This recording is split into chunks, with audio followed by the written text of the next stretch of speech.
Assalamualaikum warahmatullahi wabarakatuh. Kembali lagi bersama saya Rama di channel ini. Pada kesempatan kali ini kita akan membahas sebuah cerita horor pendakian Gunung Lawu. Cerita ini berjudulkan Pendakian Roh Tanpa Raga dan Bisikan Makhluk Halus. Sebelum masuk ke ceritanya, ada baiknya kalian like, komen, dan subscribe terlebih dahulu channel ini agar lebih berkembang. Kalau sudah, mari kita masuk ke ceritanya.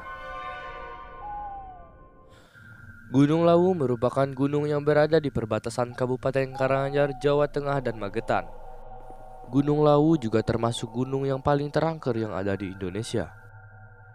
Banyak cerita horor para pendaki Gunung Lawu yang masih menjadi pertanyaan besar bagi masyarakat, khususnya para pendaki Gunung Lawu. Gunung Lawu terletak di antara 3 kabupaten, yaitu Karanganyar, Ngawi, dan Magetan. Pengalaman horor pada kali ini dirasakan oleh pendaki asal Jakarta yang bernama Faiz. Faiz memiliki pengalaman menyeramkan ketika mendaki Gunung Lawu. Faiz mengaku bahwa sudah merasakan keganjilan sejak awal ia melakukan pendakian Gunung Lawu. Ditambah lagi cuaca kala itu memang kurang mendukung sehingga membuat gunung tersebut lebih sepi dari biasanya oleh para pendaki lainnya. Faiz bersama 5 orang temannya pada 2019 lalu, 4 dari Jakarta dan 1 dari Solo, ketika diteror berbagai makhluk halus penghuni Gunung Lawu. Setelah Faiz dan rekan-rekannya telah menyelesaikan registrasi, mereka pun memulai pendakian. Di saat tengah perjalanan, tiba-tiba Faiz merasakan keberatan saat membawa tas ransel gunungnya. Ia juga menyadari perbedaan drastis bobot tasnya tersebut sehingga membuatnya keringatan banyak.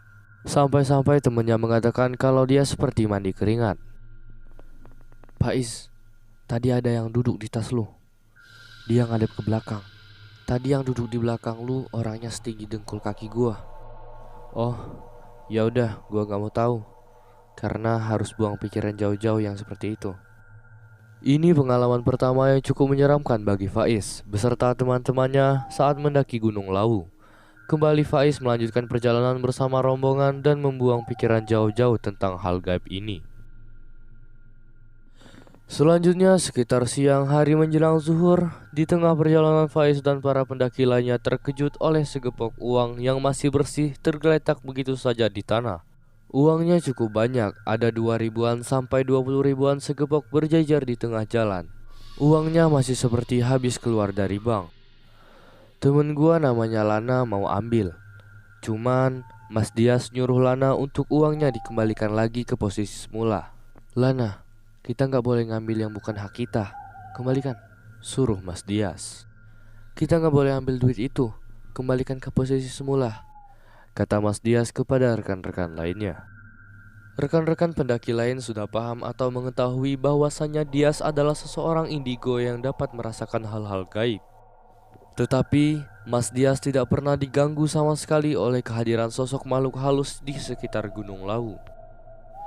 Kemudian setelah para pendaki meninggalkan uang pada tempatnya lalu melanjutkan perjalanan, mereka memutuskan untuk beristirahat sebentar dari panasnya terik matahari di Gunung Lawu di pos 3. Aura di tengah perjalanan menuju pos 3 Gunung Lawu terasa sangat mencekam. Terlihat ada sosok wanita dengan muka rata, rambut panjang, dan baju putih terlihat sangat jelas dan mengikuti mereka. Tapi Faiz dan para pendaki tetap melanjutkan pendakian. Setelah melihat sosok tersebut, badan Faiz terasa dingin, menggigil, dan tidak dapat bergerak. Faiz mengungkapkan jika sosok tersebut tidak menerima kehadiran mereka. Saat cuaca masih hujan lebat, Faiz dan para pendaki terpaksa melanjutkan perjalanan karena sudah paham jika sosok tersebut tidak menyukai keberadaan mereka.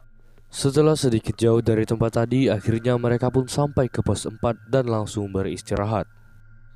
"Mas Dias, kita mau ngecampnya di mana?" "Kalau kalian setuju, kita ngecampnya di pos 5 aja. Soalnya udah deket sama puncak." "Ya udah kalau kayak gitu, kita nurut aja." Setelah beristirahat sekitar 15 menit, akhirnya mereka pun melanjutkan perjalanan. Setelah mereka melanjutkan perjalanan, tidak terasa matahari pun telah tenggelam dan berganti malam. Belum lama berjalan, Faiz pun melihat sepasang mata merah menyala yang berada di semak-semak. "Mas Dias, itu apaan mas?" "Apa Anis? Kamu lihat apa?" "Itu loh mas yang di semak-semak, kamu gak lihat?" "Astagfirullahaladzim. Udah Is, jangan diliatin. Yuk lanjut jalannya. Yuk yang lain, langkahnya dipercepat.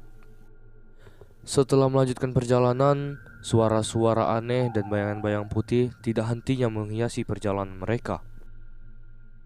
Sekitar jam 8 malam, akhirnya mereka pun sampai ke pos 5. Mereka pun langsung mendirikan tenda dan langsung bersih-bersih diri. Setelah itu mereka pun berkumpul di depan tenda dan bersiap untuk makan malam. Setelah makan malam selesai, akhirnya mereka pun bersiap-siap untuk tidur. Udah, sekarang kita tidur ya. Jangan ada lagi yang keluar-keluar tenda. Kalau mau kencing aja sekarang. Jangan sampai malam nanti mau kencing untuk keluar. Akhirnya mereka pun masuk ke tenda masing-masing. Aku satu tenda dengan Mas Dias, dan Lana satu tenda dengan Tama. Di malam itu Faiz tidak bisa tidur. Dia terus-terusan memikirkan apa yang terjadi pada perjalanan tadi. Ini adalah pendakian pertamaku, tapi kenapa suasananya sangat mencekam seperti ini? Setelah lama memikirkan hal tersebut, akhirnya lambat laut Faiz pun tertidur. Sekitar jam 2 malam, Faiz pun terbangun tanpa sebab. Setelah itu dia mendengar sesuatu di samping tenda, seperti ada yang berjalan di samping tenda tersebut. Faiz pun langsung saja membangunkan Mas Dias yang masih tertidur lelap. Mas Dias, bangun mas, ada suara mas. Apaan Is? Ini malam loh, aku capek. Bangun dulu mas, itu kayaknya di samping tenda ada orang yang jalan. Udah, jangan dihirauin. Besok kita mau bangun pagi. Ntar kamu kesiangan loh, kita mau sama attack besok. Ya udah deh kalau gitu. Faiz pun akhirnya memaksakan diri untuk tidur kembali.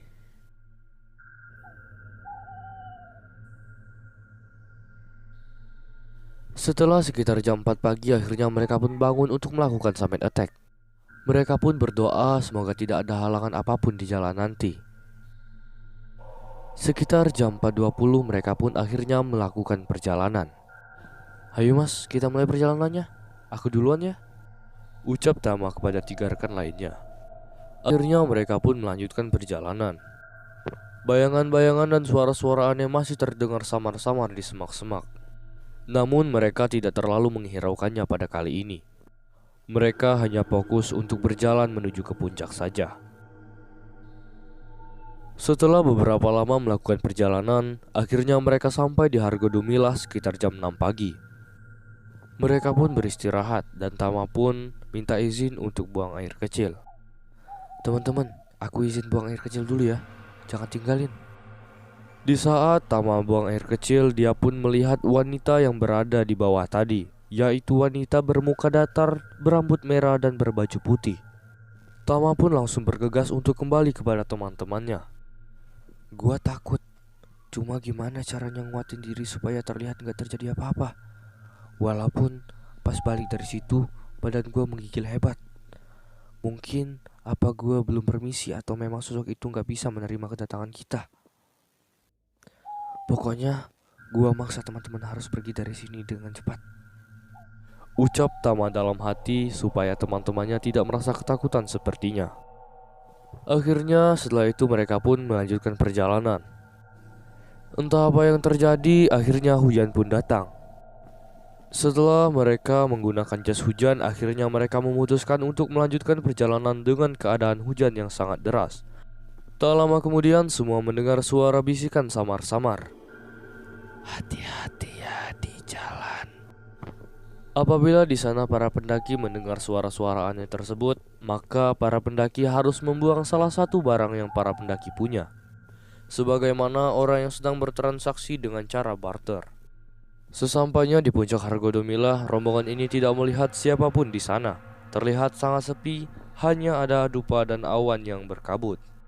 Akhirnya hujan pun reda. Faiz akhirnya memutuskan untuk pergi ke warung Mbok Yem untuk makan pecel di atas puncak Gunung Lawu. Keanehan pun terjadi kembali. Mbok Yem yang biasanya ramah, kini ia tidak berbicara apapun. Terlihat ia melayani pelanggan lain, namun tidak ada siapapun di meja. Selesai makan, rombongan ini melanjutkan perjalanan untuk turun dari Gunung Lawu. Sangat mengejutkan, suasana pagi hari yang biasanya ramai kini tidak terlihat siapapun alias sunyi sepi. Setelah melanjutkan perjalanan untuk turun, akhirnya mereka pun tiba di pos 3. Faiz dan teman-temannya pun akhirnya beristirahat. Mas Dias pun mengungkapkan jika kondisi yang mereka alami saat ini sangatlah tidak lazim. Gunung ini kan gunung yang terkenal. Kok bisa ya sepi kayak gini? Mana cuman kelompok kita aja yang naik. Udah gak logis nih. Biasanya kan rame, kata Mas Dias kepada 3 rekan lainnya. Ia pun menyarankan untuk membaca Al-Fatihah sebanyak 7 kali. Akhirnya mereka bertiga pun tertidur kelelahan. Betapa terkejutnya saat mereka terbangun. Mas Dias, Faiz, Tama dan juga Lana telah berada di base camp. Kejadian ini sungguh mengerikan. Mereka sadar betul bahwa mereka sedang berada di pendakian dan masih berada di pos 3. Pendaki lain banyak yang mengelilingi mereka. Mereka berkata kalau Faiz dan teman-temannya sudah tertidur selama 3 hari. Seorang ahli spiritual yang ada di sana mengatakan jika yang mendaki adalah rohnya saja, sementara raganya masih tertinggal di base camp.